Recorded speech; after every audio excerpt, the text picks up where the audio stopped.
Ladies and gentlemen, look who is back. Not for good. I'm not going to have any kind of schedule. I have a lot, way too much going on to hold any kind of a schedule. But I will do some updates, these video updates, that I shall call Cusco's Cogitations. It's kind of Cusco thoughts, but I decided to use cogitations because it's not a word that will sound very natural to you, so it will remind you that I'm not an English natural. I'm not a native English speaker, and Americans might need that reminder. I put the Americans here because they're the ones who always assume I am not an English native speaker, and rightly so, because indeed, I am not. Since I've come to the UK, England, and Scotland, anybody that wants to take a guess is guessing that I'm American. Which tells you all you need to know about their perception of American accent over here. Hilarious. Anyway, we're going to be talking about loot boxes. Oh, the marvelous, terrifying, terrible loot boxes. Let's start with a little parable, shall we? Well, not a parable, an analogy. It's the boiling frog, all right? Everybody knows the boiling frog. If you want to boil a frog, you can do it while it's alive.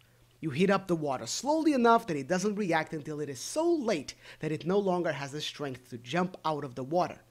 I would like to emphasize that the frog does get to a point where the pain kicks in and the suffering starts to rapidly mount to unspeakable levels.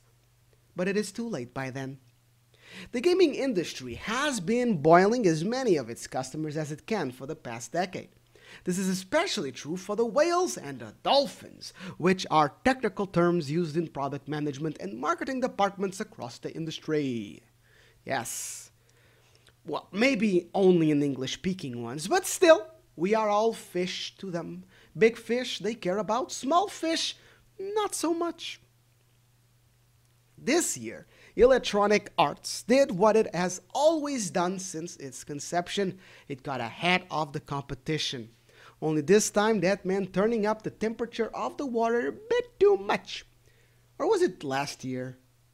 I don't even know. I think it was end of last year. Anyway, they did the whole Battlefront 2 thing, right? At that point, even the whale frogs jumped out of the pot, all while every other company in the kitchen was lifting their hands in utter protest because everyone should know how to boil a bloody frog. Your Blizzards, your Activisions, your freaking Warner Brothers, they're all going like, damn it, EA, ruining it for the rest of us. Ah! As the title of the video may have clued you in, these are my thoughts on loot boxes. How they're the worst thing in the gaming industry by far. Knack doesn't even come close. But at the same time, how they might be its saving grace, historically speaking. Just like nuclear bombs were the saving grace of World War III, in the sense that it keeps it from happening. So far. Maybe not the best analogy, but I think you can follow me. I'll say it right from the get-go. No laws should be made to keep companies from including loot boxes in their games, mobile or otherwise. That is not and shall never be my claim. But I will be making the point that they are objectively evil malpractice and no company should employ them. As far as law goes, companies should be forced to include advisories about gambling and that only adults should play the games. Consider yourselves introduced and buckle in because this will not be a short one. As you probably already noticed by the length of the video. Yeah, well. So, first point, cosmetic content is very valuable. And I have to start with this because I have no idea when it stopped being regarded as such. Loot boxes, well, I do have an idea and I'm about to say it. I have no idea like, conceptually, but in terms of timeline, you know, I do have a very, very strong idea. Loot boxes. Loot boxes brought the concept that cosmetic content has less value than other types of content, like content that affects stats involved in the gameplay interaction. Until Overwatch, cosmetic content was always highly valued. The better graphics, character customization in RPGs, alternative costumes in fighting games, they were all things which enhanced the product value and justified higher prices, or, failing that, why you should buy them over their competitors. It's like suddenly saying special effects in movies have less value than the story it tells, or that bass guitar has less value than the singer. Well, maybe in that case. But otherwise, in all the other cases, it's not true. Cosmetic content is valuable. How can anyone say it's less important when it gives games nowadays their greatest profit? It's the thing that makes them the most money. A game being well balanced and fair competitively wise is important to a vast minority of any player base, albeit being integral to making the game fun and successful. And as we saw, it's a strong ideological stone in many people's opinions of a game. I didn't really make that metaphor work, but I think you're following me. It is not what most people are willing to pay extra for, although I know these companies wish it were. Again, that much is obvious by how they tried. So, the gaming industry, let's talk about, just a brief words on game monetization. The gaming industry does the same thing every other entertainment industry does. It sells you dopamine. Whether as a drip or as a spike, that is fundamentally the transaction that is happening. And every company, irrespective of their product, mainly seeks profit. A stable situation for a company is a growth situation. No boss's job is to keep the company from losing money. Their job is to make more money. And every quarter, they need to have made more or they're underperforming, as far as their job description is concerned, which in turn makes them liable to be replaced by someone who will make more money. That goes for product management, marketing, and so forth. The people making decisions are on an ever-ascending route. They're not just doing their job, clocking in, keeping things good as they are, because that will get them axed. That is why we have always, since the start, seen sales tactics to try and get more money out of the product. At one point, games only lasted 1 hour if you could play from start to end without dying. Once they reached 10 plus hours of game content, that became a selling point and a reason for higher prices. Ditto when things went 3D. When these massive RPGs started including FMVs, a term that is now pretty much replaced by cinematics, which were not the same thing. Most cinematics nowadays are produced with the game engine. Back then, they were CGI movies or animated movies and playing them in the middle of the game. Final Fantasy was famous for the quality of their FMVs. Prices went up, but these strategies were very akin to what other industries experienced. Singles in the music industry, movies focusing on CGI and growing and getting smaller and then getting bigger because of the CGI made them cheaper, and so forth. I think the first real temperature rise came from fighting games. My own personal favorite, Street Fighter, started coming out with its Super and Turbo editions. They don't do that anymore as much, since they can just make DLC packs. That's essentially what that was. But they came with a certain time difference, and in a world without online connectivity, the games could actually play very differently because they would address gameplay mechanics a lot. Without online connectivity, no patches. Sports games started doing the more blatant clones as new games, where they would give them another number, release it another year, call it a different game. But outside of better graphics, it wasn't. And then not even the graphics engine was different. So bit by bit, you test the waters for what the frogs can handle, I'm not going to list every single degree rise of the pot that we as consumers were accepting of. I think that would be a video series by itself. But I will point out that in the course of 5 years, we have gone from getting about ready to jump out of the pot because of in-game DLCs to the current situation, where they come with every single game. But more notably, we got loot boxes. So here's one of my two main gripes with loot boxes. It's that game content is practically, this word is very key. Remember that this word is part of the statement. Game content is practically impossible to access. So loot boxes are a mechanic that make content utterly unreachable to every player. To me, That's what makes it unacceptable. Well, the first reason. If you thought I was going to focus on EA and Battlefront 2, you thought wrong. Overwatch made loot boxes acceptable, and as much as I love the game and the effect it's having on esports, scene, and everything else, it really should have never existed if this is the price to pay. I'm sorry to be dramatic, but I'm going to double in on that. So, you can say, statistically, you can tell me that it is possible to get every skin and icon and spray, emote, and opening sequence of every character. I'm sure you can apply a formula and show me that if one spends this money or this amount of hours, you can get it all. What I would like to see is a percentage of players that have done that. And then a percentage of players that have all the content without spending money and buying loot boxes. Content not being experienced by a lot of player base is nothing new. You know, as a concept, it's not new. I'm not saying that the Overwatch is the first ones to have a player base that has a big portion that hasn't experienced all of the content, you know.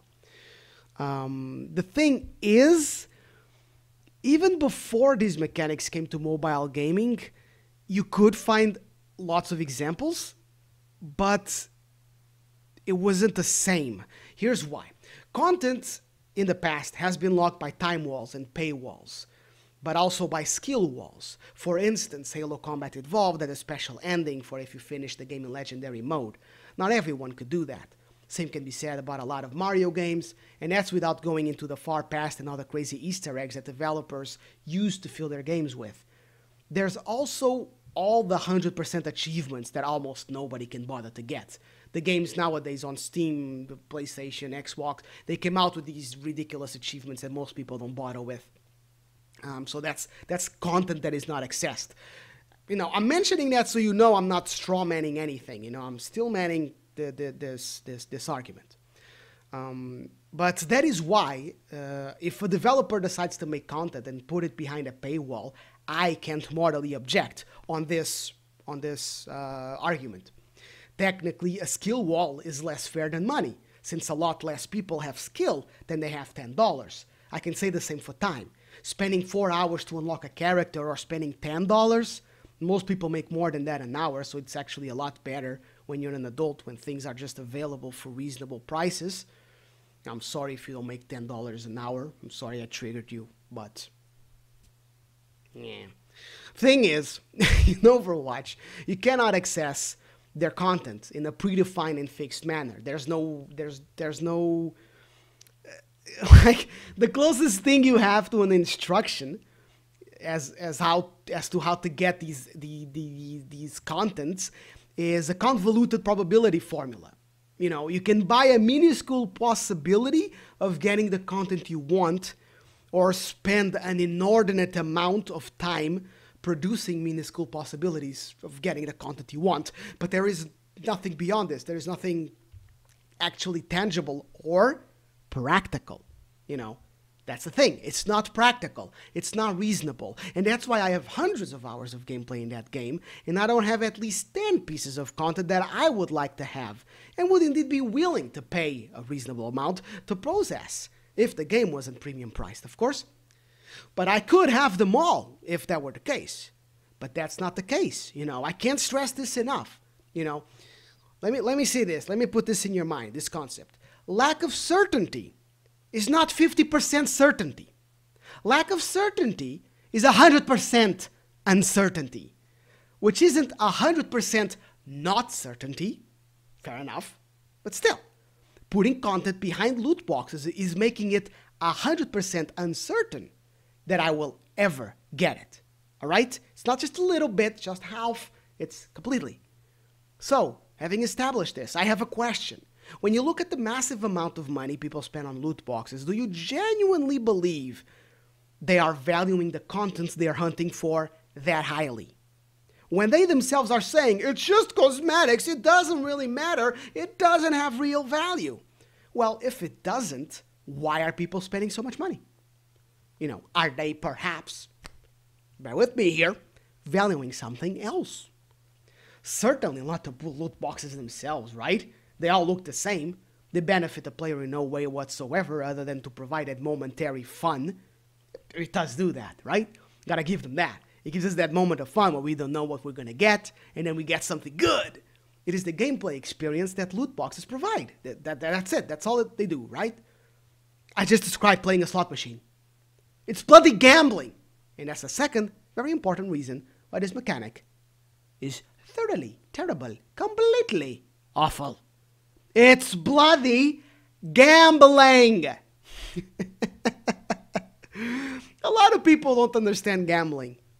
And I'm not going to go off as an expert because I'm not. I get the feeling that it gets called a vice, you know, in the same way that smoking and drinking or even gaming. But it's not the same thing as those things, you know. I know that there's that dopamine spike when the chance pans out, when we see, oh, that's what I wanted, you know. A huge spike. It's a spike of like pleasure, of success, way more impactful than most every win that you'll ever get on an Overwatch match will ever provide. You know, you can win the most epic match and maybe it'll give you something akin to that level of punch. You know, a legendary skin on a loot box that costs only like $1, that feels amazing. You feel like a winner. That's what any gambling machine will write when the absolute random chance pans out. It will write, you win, when it's actually just that you get. A champion's a winner. You're just lucky, but that's not how it feels. And that's what people play for. That's why they buy loot boxes. Hashtag not all, of course, please. Let's be intellectually honest. Generally, enough people, all right? Enough people to matter. My heart goes out to anyone who has gambling issues and likes video games, because these last couple of years must have been a bummer. A constant, near monthly assessment of all the games they would like to play, but can't. Never mind those who have a problem with impulse control and hoarding. And, of course, that's if they don't play them. That's the best case scenario, is they say no and suffer the lack of the experience.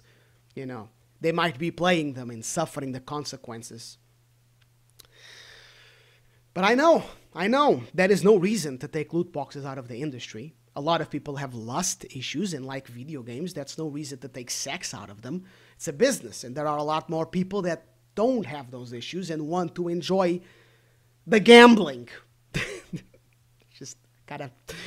Again, I don't think it's right to enforce it by threat of law. You know, I'm just going to reiterate that before I continue. Do not think we should just 100% outlaw it. But my point is that there is a reason why gambling is illegal for minors. And this is it. Adults have, supposedly and ideally, learned to manage and control their dopamine rushes and their impulse to get more as fast as possible, no matter the situation or consequences. We have learned to judge things in terms of potential loss, potential gain, all versus what we actually need. Also known as delaying gratification, taking care of ourselves, etc. Well, in most cases, looking for it somewhere else. That's been my experience with the freaking gaming industry. To be honest. But that is the fact. We put advisory stickers on games with violence and bad language, right? And sexual themes. There's all these things. And meanwhile, these gambling simulators are rated teen, if not less. And this has been a very evil problem, stinking up the mobile industry for a long time already. But I will not stop talking about Overwatch. I feel like the fact that this point even needs to be made is exclusively because Overwatch. How much people love the game and how the company weaponizes their love to push this terrible practice has landed us in a situation where people can't just say, yes, it is gambling. 100% and without a doubt, it's gambling. Now, I realize at this point I'm sounding very personal, so I would like to take a moment to clarify that it is not. Loot boxes will never get a dime from me, no matter what I'm missing out on. I have never spent money on one. I have never suffered because of a loot box in any way whatsoever. Outside of being gated from experiencing stuff I would have liked to experience, like Shadow of War and Battlefront 2, which isn't a big deal, obviously, most days. I'm a big Star Wars fan. The game looks cool. Anyway. This isn't personal. It's for the sake of pure principle.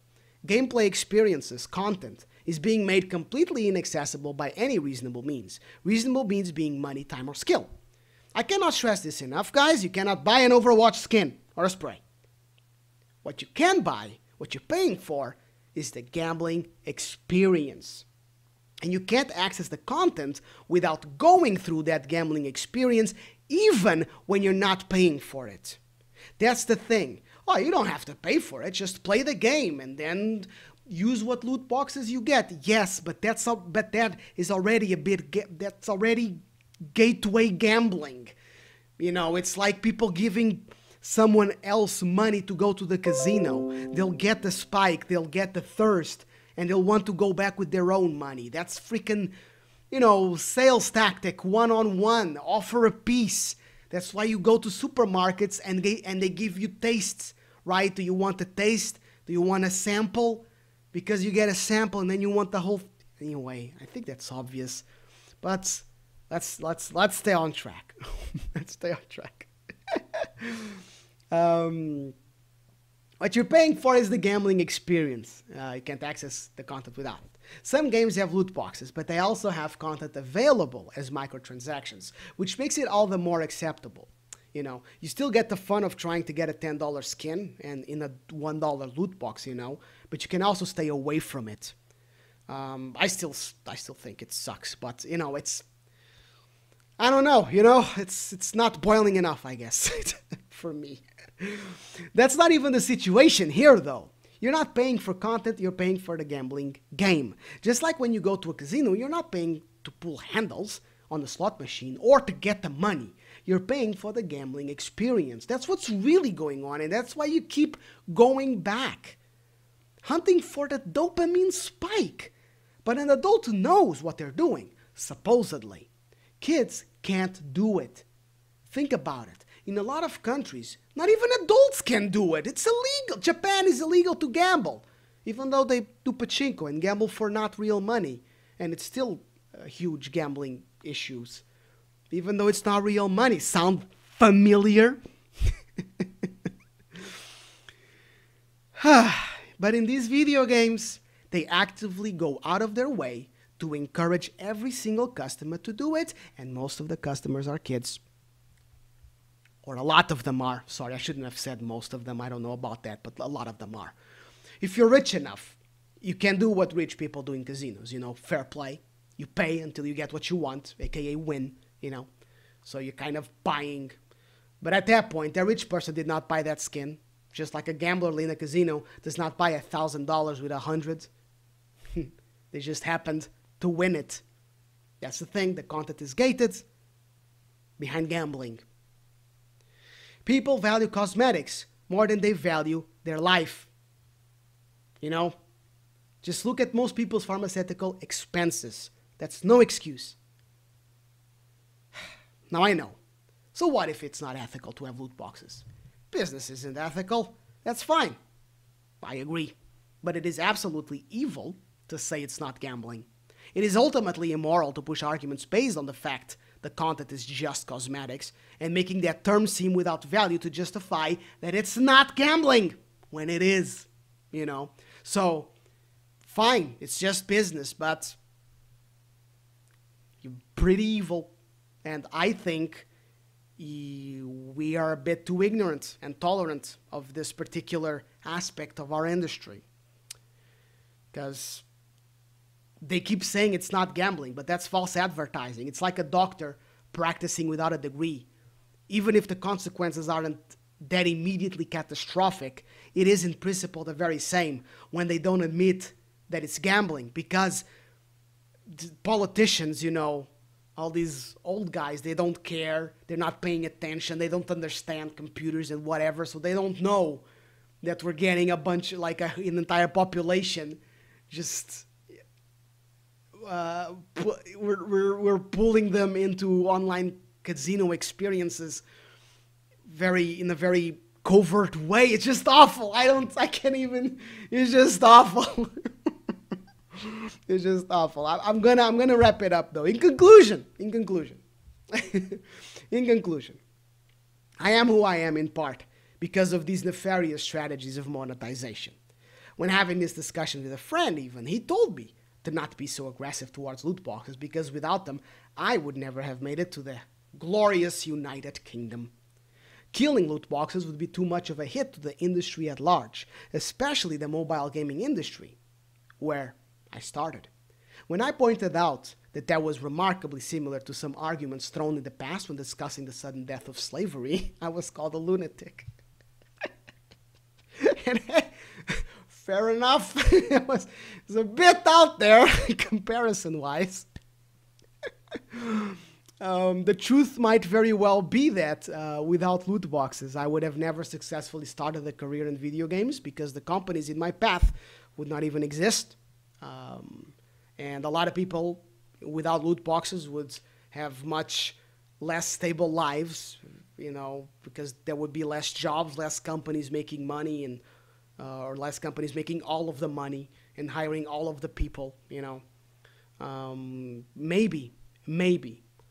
I thought about that a lot before I made this video, before I decided to put it out there, because it is a thing, right? It is a thing. Whenever you talk about some harsh measures, there's always a backlash, and you got to consider it because you never know what's going to happen.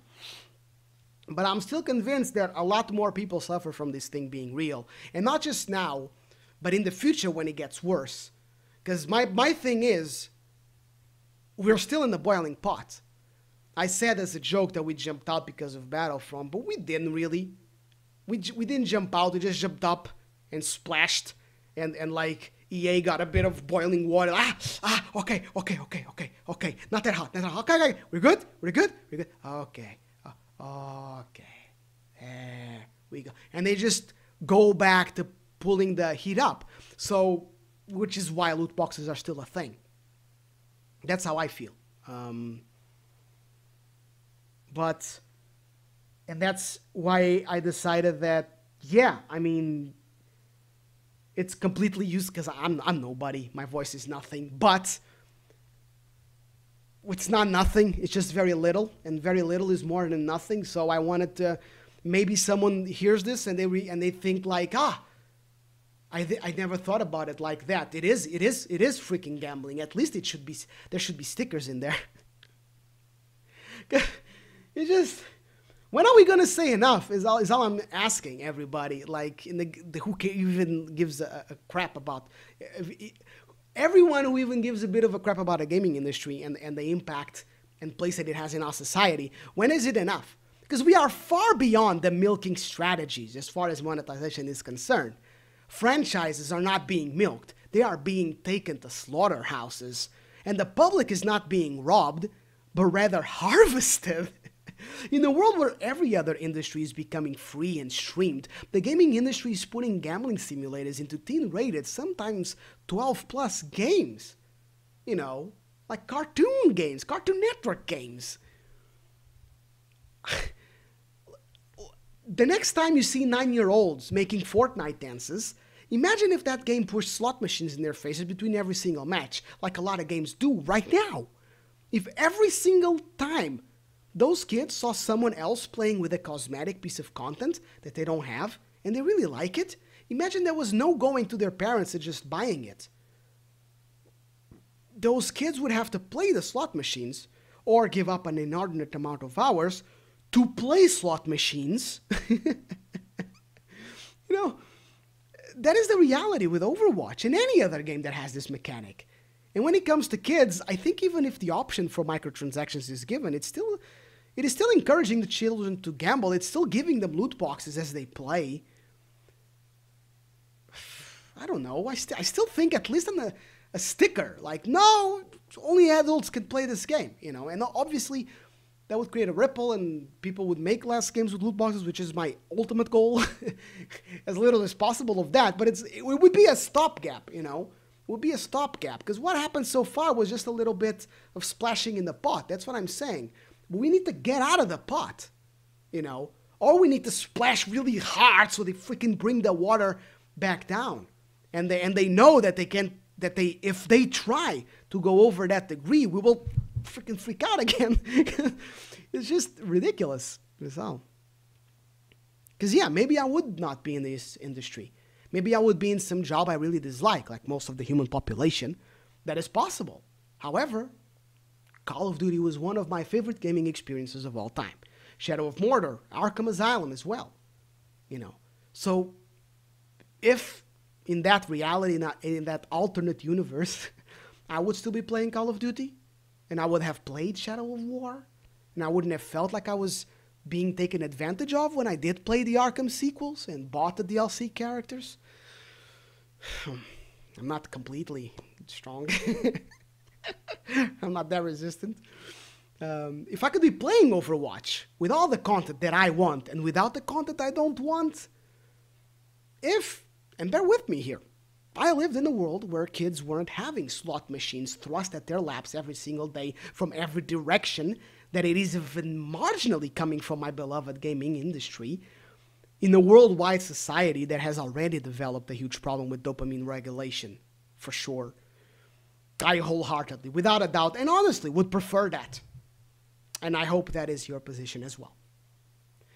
If companies get killed because they drop loot boxes, lesser of two evils. If people lose their jobs because of loot boxes, me included, less of two evils. It's bad, but it is not worse than this situation not stopping immediately. This is a level of evil malpractice that was only acceptable out of ignorance. I really believe that. Nobody really thought about it. Everybody bought into the only cosmetics, it's not really gambling, blah, blah, blah, blah, blah. You don't have to buy it, etc. But if you really think about it, it is. It is. So conclusion. Concluding the conclusion. Slap a sticker on every Overwatch copy saying Parent Advisory plus 18 for gambling. And do that to every single bloody title in the market. If kids shouldn't play GTA, they sure as hell shouldn't be playing Overwatch. Even with that advisory, I know these games will still be making a lot of money out of loot boxes. Of course, they will. But at the very least, let people know so they can stay away from them and not buy the games. They can keep their kids away from them. Stop saying it's not gambling. And I'm not talking to companies.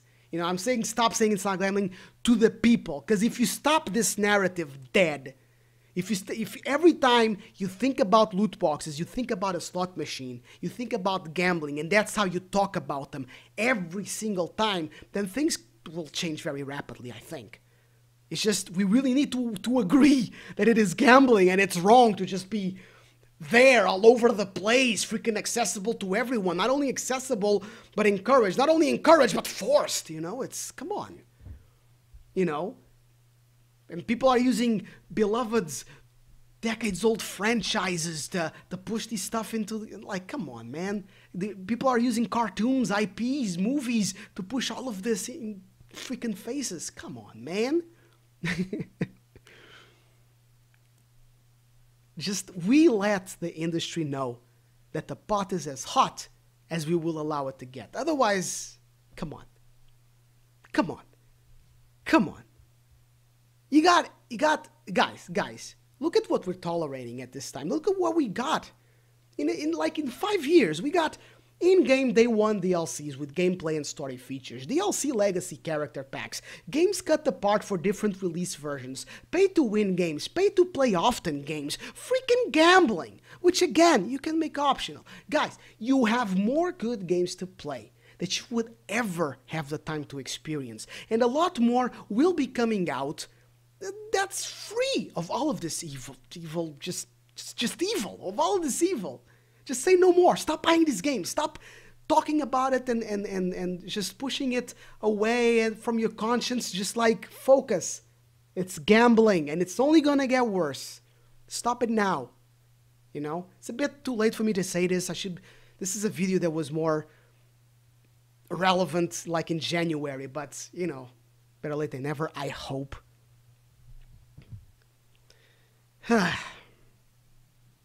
If we can say no, I'm sorry, I'm just going to push again. If we can say no to historical inaccuracy in a stupid Battlefield game, all right? People were crazy about that. If we can get mad at No Man's Land for overpromising on its features, that was the story. I never played it, I don't know. Can we say no to pushing gambling onto kids? That's a fact, all right? To a game mechanic, it's a game mechanic that practically, word practically, blocks content from its players. I know that if you play a game with loot boxes right now, there's at least one thing that you wish you had, but you don't have. Likely a lot more. I know for a fact you've never been in that position before, where content was that unattainable. It felt really like out of reach, unless you sacrifice like some part, unless you are willing to pay a cost that is just unreasonable. That's, yeah, you know. And you've been gaming for decades, and this is the first time you're feeling like that, and it's because of loot boxes. Come on. You know. I'm aware that I'm pretty sure there will be an attempt to keep loot boxes alive, or even to bring them back. That's how it works. But I hope it fails. Just like I hoped Overwatch's loot box would fail, and it didn't. I've been hoping ever since, and will continue to hope, that loot boxes die. It's terrible, terrible practice.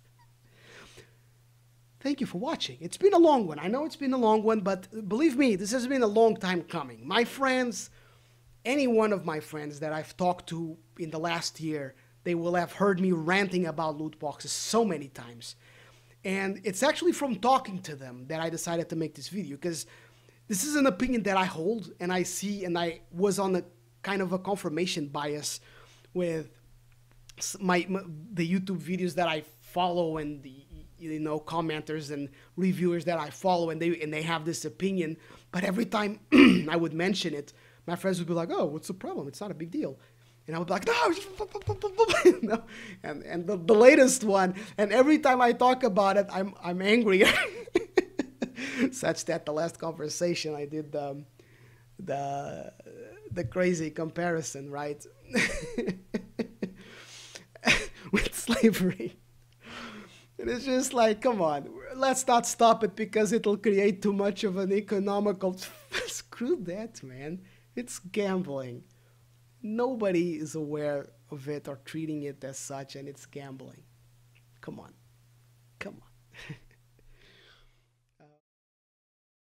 Thank you for watching, guys. I would love to hear what you have to say or about this issue, what you think about this issue. I hope you agree with me, and in that case, tell others. If you don't agree with me, please tell me why. I don't think I'm being too aggressive with my recommendations and with the weight that I'm putting on this issue.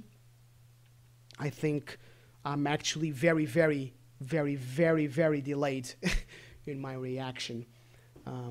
Although, again, this really doesn't have any impact, but hopefully it has had in you.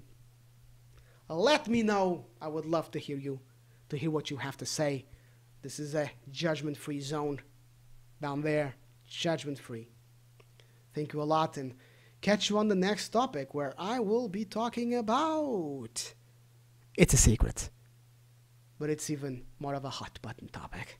And this one will be timely, because loot boxes isn't timely. Again, I should have talked about January, but this will be timely.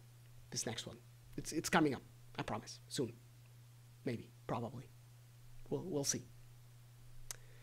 It's so hard to say goodbye to you.